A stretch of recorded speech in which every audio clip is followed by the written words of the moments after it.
नमस्कार, आपका बहुत बहुत स्वागत है आरएन टीवी नेशनल में और मैं हूं आपके साथ वर्षा शर्मा। रुक करेंगे मध्य प्रदेश की खबरों की ओर। मध्य प्रदेश में राष्ट्रीय राजमार्ग परियोजना के तेजी से क्रियान्वयन को लेकर केंद्र और राज्य सरकार के बीच बेहतर समन्वय देखने को मिल रहा है।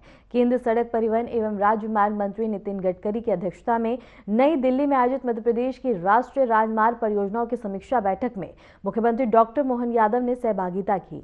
बैठक में आगामी वित्तीय वर्ष के लिए परियोजनाओं की गुणवत्ता नियंत्रण व्यवस्थाओं को और भी अधिक मजबूत करने और केंद्र राज्य समन्वय आधारित निगरानी प्रणाली को ऋण करने पर सहमति बनी है।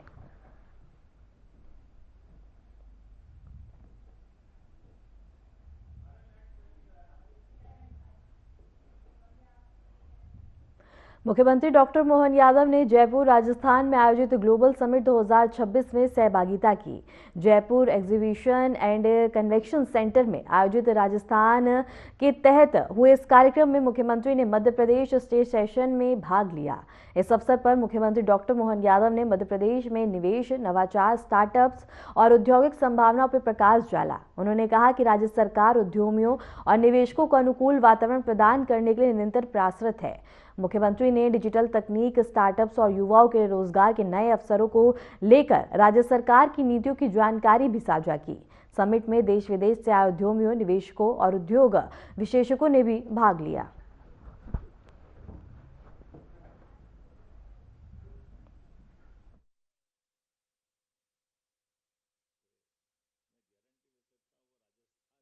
है उसके बाद नंबर किसी का आता है। तमाम कठिनाइयों के बावजूद भी राजस्थान के व्यापार, व्यवसाय, स्वाद से लेकर के अपने अलग प्रकार की दुनिया में पहचान बनाने के लिए मारवाड़ी लोगों की अपनी एक पहचान, और मारवाड़ी से तात्पर्य भारतीय लोगों की ही विशेषता है कि चुनौतियों में से अवसर निकालना, जिसको माननीय प्रधानमंत्री जी आपदा में से अवसर कहते हैं। तो आपदा में से अवसर निकालते हुए ये कितना अच्छा लगता। हमारे लोग मध्य प्रदेश से MR10 के ऊपर से अपने संस्थान खड़े करते हुए सिद्धार्थ जी ने बात कही, हमारे सब मित्रों ने बात कही कि राजस्थान हो, मध्य प्रदेश हो, आम तौर पर ये सारी चीज़ों के लिए साउथ की तरफ निगाह जाती थी, और साउथ ने IT सेक्टर से लेकर सभी क्षेत्रों में अपनी एक पहचान बनाई भारत के अंदर। लेकिन अब ये थोड़ा सा बदलाव आया है, लेकिन ये प्रतिस्पर्धा स्वस्थ प्रतिस्पर्धा है, ये कोई किसी को गिराने वाली नहीं। और ये तो सही बात है कि हम अपने देश की तरफ से देखते हैं तो आज के दौर में माननीय प्रधानमंत्री जी के नेतृत्व में इससे अच्छा कोई समय किसने देखा। हमारे स्वर्णिम काल के अतीत की काल बात बताते हैं, विक्रमादित्य का काल था, महाभारत का युग था, बहुत गौरवशाली स्वर्णिम युग था। लेकिन ये अतीत की बातें आज यथार्थ में भी दिखाई दे रही है। आज क्या खराब है, आज भी तो अच्छा ही है। माननीय मोदी जी के नेतृत्व में सब क्षेत्रों में हमारे लिए आज का जो प्लेटफॉर्म है, सभी राज्यों के लिए समान रूप से आगे बढ़ने के लिए, इससे अच्छा कौन सा मौका मिलेगा। और हम विश्व के परिदृश्य पे देखें तो विश्व के हर देश के अंदर वर्तमान के दौर में ग्रोथ रेट क्या कह रही है, वहाँ की भविष्य की, आज की, कल की उमड़ती घुमड़ती घटाएं उनके अपने संकट लाती दिखाई दे रही है। कल की आहट सुनाई दे रही कि ये क्या होगा। और हम अपने इस चुनौतियों के बीच, ये पीढ़ी भी और इससे ज्यादा पुरानी नहीं है, 10-11 साल की शासनकाल के दरमियान कहां से कहां देश आगे आए, चौथे नंबर से तीसरे तरफ की हम यात्रा पे पहुंच ही रहे। और ये ज्यादा देर नहीं लगने वाली है, अब 1, 2, 3 तो हो ही रहा है। तो अब हमको मालूम है कि जिनने अपने वजन से रसिया को टूटते देखा है, अपने ही व्यवस्थाओं के बलबूते पर हमारी आंखों के सामने 40 साल पहले वर्ल्ड बैंक के माध्यम से इकोनॉमी के ऊपर लोगों ने कब्जा करते हुए भी अपना एक नया साम्राज्य खड़ा किया है। लोकतंत्र की दुहाई देने वाले लोगों का चरित्र भी दिखाई दे रहा है कि लोकतंत्र क्या होता है, कैसे होता है। और हमारी चुनौती तो अब वहाँ है जहाँ लोकतंत्र दुनिया का सबसे बड़ा पवित्रता का दीपक जला करके आनंद ले रहा है। इसलिए जियो और जीने दो की भावना लेके भी चल रहा है, लेकिन इस बात का भी आनंद है कि हम अपने इस नए प्रकार के व्यवसाय के माध्यम से कई लोगों की जिंदगी में बदलाव ला रहे हैं। ये आप सबको मैं इसकी बधाई देना चाहता हूं। आपके अपने हौसलों से, इन संस्थानों के माध्यम से, हमारे उद्योग धंधों से, हमारे व्यापार व्यवसाय से कई लोगों की जिंदगी में अगर उजाला होता है, सुखद सवेरा आता है, तो इससे अच्छा पवित्र काम क्या हो सकता है। और ऐसे दौर में सरकार के नाते से अगर कोई बात कहता है तो ये बात सही है कि हमारे लिए, हमारे राज्य में आज अपने मध्य प्रदेश के अंदर माननीय प्रधानमंत्री जी के आशीर्वाद से सबसे हमारी सरकार बनी। सभी क्षेत्रों में 18 प्रकार की पॉलिसी तो हम लेके आई, फिर अपनी आधुनिक तकनीक के माध्यम से आज का दौर तो और अच्छा है। वैसे तो मध्य प्रदेश को बहुत सारे अच्छे स्वनाम धन्य बड़े बड़े अलंकरण मिले हुए हैं। टाइगर स्टेट, अगर फॉरेस्ट के टूरिज्म की दृष्टि से देखे तो सबसे ज्यादा पुरस्कार अगर किसी को मिल रहे हैं और सबसे तेज गति से हमारा व्यापार वैसे हो रहा है, तो टूरिज्म सेक्टर, टूरिज्म के भी अलग अलग प्रकार से आ रहा है। हमारा रिजर्व फॉरेस्ट में हमने 2 साल में 2 नए टाइगर रिजर्व फॉरेस्ट बनाए। चीता तो सबसे ज्यादा फलता फूलता दुनिया में नया चमत्कार मध्य प्रदेश की धरती से दिखाई दे रहा। हमारा चीता उछलता कूदता कब राजस्थान आ जाता पता ही नहीं चलता है। हमको वापस पकड़ पकड़ के ले जाना पड़ता है। हमको मालूम है, एक नहीं ऐसी कई सारी चीजें, वल्चर से लेकर के हमारे लिए अब मिनरल स्टेट है, बिजली सरप्लस है। मैं यही जरूर बोलना चाहूंगा कि हमारी सारी बातों में राजस्थान के साथ ही एक उदाहरण से बात समझ में भी आएगी कि मध्य प्रदेश और राजस्थान दोनों परमात्मा की दया से साझा विरासत सदियों से है, लेकिन नदियों के मामले में थोड़ा मध्य प्रदेश भाग्यशाली है। हमारे यहाँ नदियों का मायका है, लगभग 250 से ज्यादा नदियां हैं, लेकिन राजस्थान की थोड़ी कठिनाई है।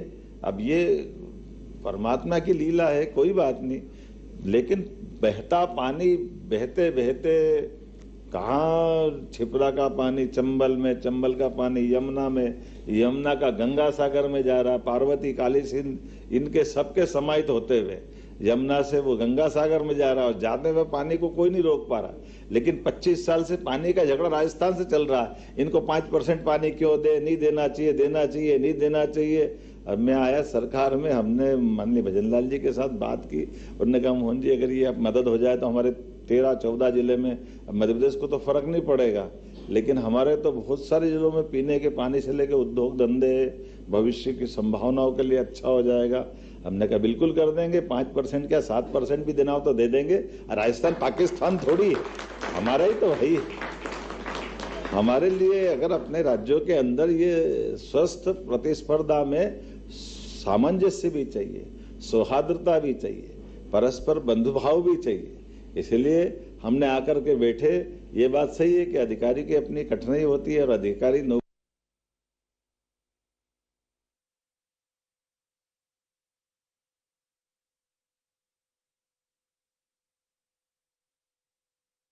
और इसके साथ ही बता दें कि समिट में सीएम मोहन यादव शामिल हुए, जहां उन्होंने निवेश पे जोर डाला।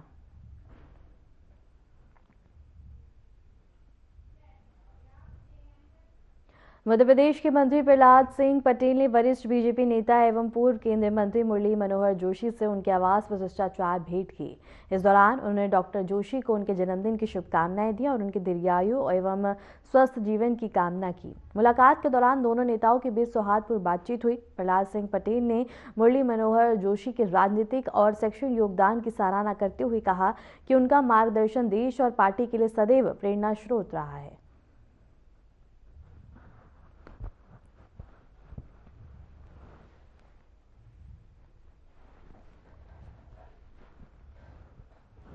और इसके साथ ही मध्य प्रदेश के मंत्री प्रहलाद सिंह पटेल ने वरिष्ठ बीजेपी नेता एवं पूर्व केंद्रीय मंत्री मुरली मनोहर जोशी से उनके आवास पर भेंट की। इस दौरान उन्होंने डॉक्टर जोशी को उनके जन्मदिन की शुभकामनाएं दी और उनके दीर्घायु एवं जीवन की कामना की है। मुलाकात के दौरान दोनों नेताओं के बीच सौहार्दपूर्ण बातचीत हुई।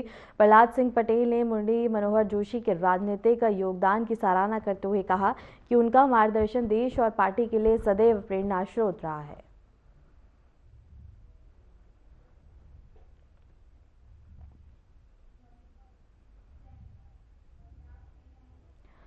ग्वालियर में सुबह घना कोहरा छाया रहा, जिससे जनजीवन बुरी तरह प्रभावित हुआ। कोहरे के कारण दृश्यता काफी कम हो गई है। सड़कों पर वाहन चालकों को खासा सतर्क रहना पड़ा।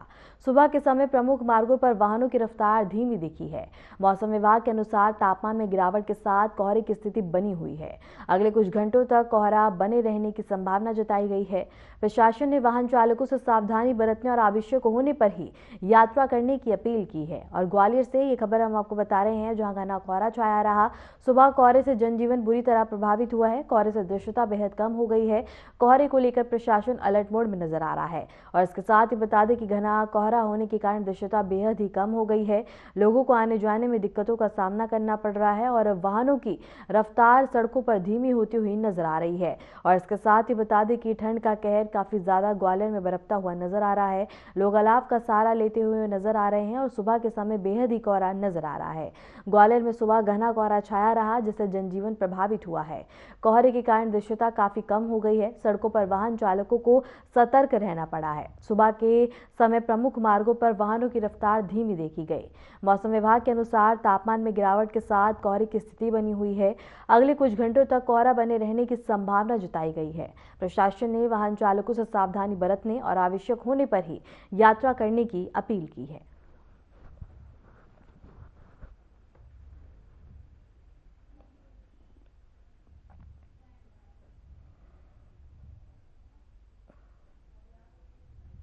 मंदसौर जिले में भीषण ठंड का असर लगातार बना हुआ है और सुबह शाम घना कोहरा पूरे क्षेत्र को अपनी चपेट में ले रहा है।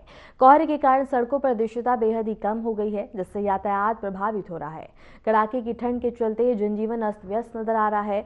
लोग आवश्यक कार्यों के लिए बता दें कि घरों से बाहर निकलने से बच रहे हैं और अलाव और गर्म कपड़ों का सहारा ले रहे हैं। मौसम विभाग के अनुसार आने वाले दिनों में ठंड और भी बढ़ने की संभावना जताई गई है। और मंदसौर से खबर हम आपको बता रहे हैं, जहां कड़ाके की ठंड का दौर जारी है। घने कोहरे से जनजीवन प्रभावित हुआ है। ठंड और कोहरे ने लोगों की परेशानी बढ़ा दी है। मंदसौर में घना कोहरा, यातायात बाधित हुआ है और शीतलहर से बता दें कि मंदसौर जिला कांपता हुआ नजर आ रहा है। सड़कों पर लोगों की आवाजाही बेहद ही कम नजर आ रही है और इसके साथ ही बता दें कि काफ़ी ज़्यादा कोहरा होने के कारण सड़कों पे वाहनों की आवाजाही बेहद ही कम हो गई है और परेशानी का सामना करना पड़ रहा है। मंदसौर जिले में भीषण सड़क का असर देखने को मिल रहा है और इसके साथ ही बता दें कि भीषण ठंड होने के कारण कोहरा काफ़ी ज़्यादा है, जिससे दृश्यता बेहद ही कम हो गई है। कोहरे के कारण सड़कों पर दृश्यता बेहद कम हो गई है, जिससे यातायात प्रभावित हो रहा है।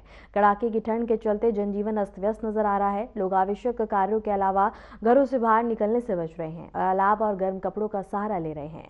मौसम विभाग के अनुसार आने वाले दिनों में ठंड और भी बढ़ने की संभावना जताई गई है।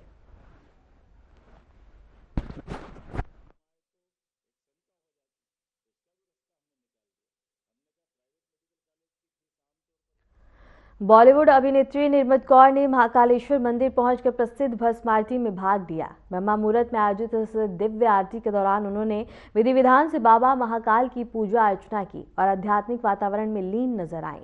दर्शन के बाद निर्मित कौर ने मंदिर परिसर में कुछ समय बिताया और देश में शांति, समृद्धि और अपने परिवार के कल्याण की कामना की। मंदिर परिसर के अनुसार अभिनेत्री ने परंपराओं का पालन करते हुए श्रद्धा और भक्तिभाव से भस्म आरती में सहभागिता की।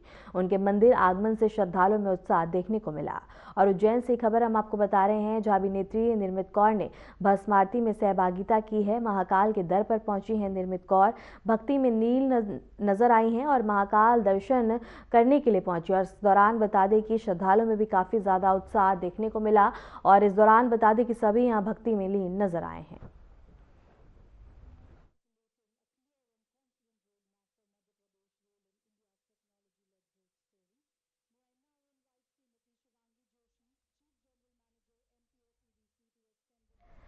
देश के सबसे स्वच्छ शहर इंदौर की साख पर बड़ा संकट छा गया। देश के सबसे स्वच्छ शहर इंदौर में अचानक से ऐसा क्या हुआ कि शहर की साख धूमिल हो गई है। भागीरथपुरा इलाके में दूषित पानी के कारण कितने लोग प्रभावित हुए हैं और मौतों की संख्या कितनी है? क्या स्थानीय लोग पहले से पानी की खराबी के बारे में बता रहे थे?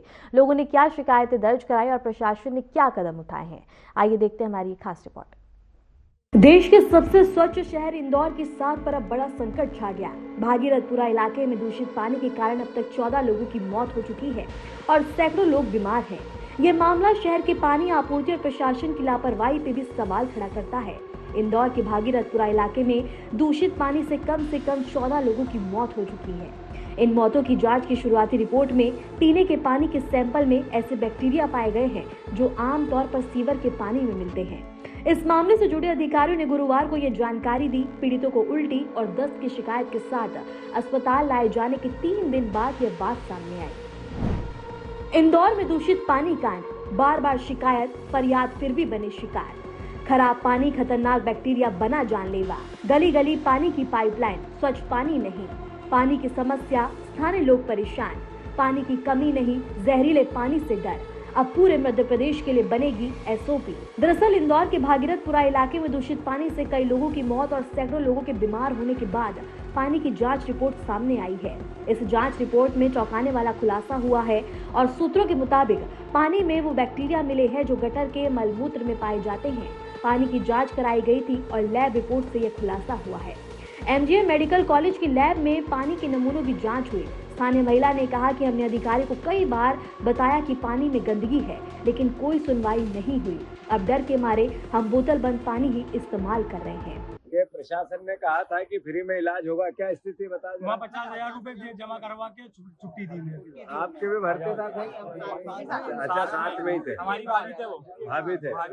छुट्टी करा के प्रशासन ने नहीं दी। कह रहे थे कि इलाज चलेगा, अभी आपका लंबा हो, जब सरकार ने की कि फ्री इलाज होगा तो उन्होंने वापस छुट्टी भी कर दी हॉस्पिटल वालों ने। जांच वाच कुछ भी नहीं करी। बोला था कि एक खून की बोतल और चढ़ेगी, जांच होएगा, जांच होगी। तो अभी ठीक है, तबीयत कैसी? अभी तो छुट्टी कर दी दिया है घर पे। वहाँ छुट्टी कर दी अध्यक्ष महोदय, अच्छा, छुट्टी कर दी घर पे। और अभी एक भैया और मिले थे, वो भी यही बोल ये जरा भेज कलेक्टर को। पूरा पैसा उधार लेके करवाया सर हमने इलाज। पर वो बोले पानी की हालत खराब है यहाँ की, हॉस्पिटल वाले वहाँ पे और वो हाथों को भगा देते हैं। और भैया 1-1 साल 2-2 साल पहले से इन्होंने आवेदन दे रखे, आवेदन दिया हुआ है, फिर भी पानी की कोई आवेदन। इंदौर के भागीरथपुरा दूषित पानी कांड में नया खुलासा हुआ। लैब की रिपोर्ट सामने आने के बाद सबके होश उड़े हैं। दरअसल भागीरथपुरा इलाके में जिस दूषित पानी से मौतें हो रही हैं, उसमें खतरनाक बैक्टीरिया मिले हैं। इंदौर दूषित जल कांड वाले पानी में वो बैक्टीरिया मिले हैं जो इंसानी मलमूत्र में पाए जाते हैं। इंदौर के भागीरथपुरा में दूषित पानी पीने से अब तक 14 लोगों की मौत हो चुकी है। सैकड़ों बीमार हैं। इनमें सिस्टम की लापरवाही की बातें सामने आ रही हैं। इस बीच प्रयोगशाला जांच में पुष्टि हो गई है कि इंदौर में दूषित पेयजल से ही उल्टी दस्त का प्रकोप फैला था। स्वास्थ्य विभाग को मिली रिपोर्ट में दूषित पानी की पुष्टि हुई है। सूत्रों के मुताबिक दूषित पानी में ये बैक्टीरिया मिले हैं जो मलमूत्र में पाए जाते हैं। टेस्ट के नतीजों ने ये साबित हुआ है कि मध्य प्रदेश की आर्थिक राजधानी के कुछ हिस्सों में जानलेवा पीने के पानी की सप्लाई सिस्टम है, जिसे पिछले 8 सालों से भारत का सबसे स्वच्छ शहर माना जाता रहा। इंदौर के chief medical and health officer doctor Madhav Prasad ने एक न्यूज एजेंसी को बताया कि शहर के एक मेडिकल कॉलेज द्वारा तैयार की गई लैब रिपोर्ट में इस बात की पुष्टि हुई है कि भागीरथपुरा इलाके में एक पाइपलाइन में लीकेज के कारण पानी दूषित हो गया था, जहां से ये बीमारी फैलने की खबर आई। उन्होंने टेस्ट रिपोर्ट के विस्तृत नतीजे शेयर नहीं किए। भागीरथपुरा में एक पुलिस चौकी के पास मुख्य पीने के पानी की सप्लाई पाइपलाइन में एक ऐसी जगह पर लीकेज पाया गया जहां एक शौचालय बना हुआ है। उन्होंने दावा किया कि इस लीकेज के कारण इलाके में पानी की सप्लाई दूषित हो गई। भागीरथपुरा में पानी की त्रासदी से सबक लेते हुए सीनियर अफसर ने बताया कि भविष्य में ऐसी घटनाओं को रोकने के लिए पूरे राज्य के लिए एक एसओपी जारी किया जाएगा। उधर मुख्यमंत्री डॉक्टर मोहन यादव के निर्देश पर दुबे ने स्थिति का जायजा लेने के लिए भागीपुर का दौरा किया। स्वास्थ्य विभाग के एक अधिकारी ने बताया कि गुरुवार को भागीरथपुरा में सर्वे के दौरान लोगों की जांच की गई। उनमें से 338 लोगों में उल्टी दस्त के हल्के लक्षण दिखे, जिन्हें उनके घरों पर ही प्राथमिक उपचार दिया गया। उन्होंने बताया कि बीमारी फैलने के 8 दिनों बाद 272 मरीजों को स्थानीय अस्पतालों में भर्ती कराया गया, जिनमें से 71 को अब तक डिस्चार्ज किया जा चुका है। वहीं भागीरथपुरा दूषित पानी कांड के बाद मुख्यमंत्री मोहन यादव ने जनता को आश्वासन दिया कि दोषियों के खिलाफ कड़ी कार्रवाई की जाएगी और कहा कि मैं जनता को विश्वास दिलाता हूं, इस मामले में किसी भी तरह की लापरवाही बर्दाश्त नहीं की जाएगी। दोषियों के खिलाफ कठोर कार्रवाई की जाएगी और प्रभावित लोगों को पूरी मदद सुनिश्चित की जाएगी। इस तरह की घटनाओं में किसी भी प्रकार की लापरवाही की जैसी जानकारी आएगी, हम और भी कठोर कार्रवाई करने को तैयार हैं। लेकिन ये बात सही है कि नीचे के सीवर के लीकेजेस और पुरानी लाइनों के डलने के कारण से ऐसी घटनाओं से सबक लेते हुए दोबारा ऐसी घटना और का नहीं हो, इसका हम प्रयास करेंगे। और दूषित पानी कांड ने इंदौर की स्वच्छता की साख को चुनौती दे दी है। इसी बीच भागीरथपुरा के विधायक भी सुर्खियों में आ गए। मैंने समय समय पर अधिकारियों को सूचना दी थी कि पानी की गुणवत्ता खराब है। अब हमें मिलकर सुनिश्चित करना होगा कि प्रभावित लोगों को तुरंत राहत और सुरक्षित पानी मिले। साथ ही वहीं इस पूरे मामले में मंत्री कैलाश विजयवर्गीय ने भी कहा, मैं भी फिलहाल वास्तविक मृत्यु संख्या को लेकर असमंजस में हूँ। सरकारी आंकड़ों के अनुसार 4 लोगों की मौत हुई है, लेकिन जब मैंने अस्पताल और प्रभावित क्षेत्रों का दौरा किया तो मुझे पता चला कि 8 लोगों की मौत हुई है। हम सब इस बात की जांच करेंगे कि सरकार ने आंकड़े कैसे जारी किए। बैठकर सब लोग चर्चा कर रहे हैं। जो छोटी छोटी सी प्रॉब्लम थी जिसके कारण काम रुक रहे थे, वो सारी प्रॉब्लम का सॉल्व हो गई है। जैसे टेंडर हो गए और उसके बाद ऑर्डर नहीं निकले, उसके क्या कारण थे, इन सब चीज़ों पे अब इतिश्री हो गई है। और जहाँ जहाँ विशेषकर भागीरथपुर के जो टेंडर रुके हुए थे वो आजकल में आदेश हो जाएंगे और उनके काम भी चालू हो जाएंगे। शहर भर की जो छोटी छोटी समस्याएं हैं, विशेषकर हम पानी को प्राथमिकता से ही ले रहे हैं कि जितनी भी पानी की समस्याएं आती है उसको सबसे पहले अटेंड की जाए। और आज 2-3 अधिकारी और आ जाएंगे क्योंकि अधिकारियों की कमी है, इसलिए एक व्यक्ति बहुत ज़्यादा ओवरलोड है। उनके विभाग भी कम हो जाएंगे और जिम्मेदार अधिकारी आ जाएंगे। मुझे लगता है कि व्यवस्था ठीक तरीके से चलने लगेगी। अभी मैं भागीरथपुर से आ रहा हूँ। भागीरथपुर में अभी लगातार मरीजों का आना प्रारंभ है और अभी 4 सुबह आए, मतलब वैसे तो 15-20 आए थे पर अन्य इलाज के लिए आए हो। और डायरिया के 4 पेशेंट आए, चारों को भंडारी हॉस्पिटल भेज दिया है। टोटल कल से लेकर परसों तक 200 लोग भर्ती थे, 1400 लोग इन्फेक्टेड है। इसमें से 200 लोग को भर्ती करना पड़ा, बाकी को प्राथमिक इलाज के बाद छोड़ दिया था। 200 में से भी 40-50 लोग डिस्चार्ज हो गए और आज भी 40-50 लोग डिस्चार्ज हो जाएंगे। डेंजर जोन में कोई भी नहीं है। बहरहाल भागीरथपुरा का यह दूषित पानी कांड न केवल स्थानीय लोगों के लिए जीवन को प्रभावित कर रहा है, बल्कि इंदौर शहर की स्वच्छता की छवि को भी चुनौती दे रहा है। स्थानीय लोग सावधानी बरत रहे हैं और प्रशासन पूरी सावधानी के साथ मामले को संभालने में जुटा हुआ है। अब देखना होगा कि आखिर पानी शुद्धिकरण और जहरीले पानी के तांडव से सरकार आम जनता को कैसे बचाती है कि दोबारा ये घटना ना घटे। Bureau report, Aryan TV. फिलहाल के लिए मध्य प्रदेश की खबरों में इतना ही और ऐसे मध्य प्रदेश की तमाम खबरों को जानने के लिए देखते रहिए आर्यन टीवी नेशनल।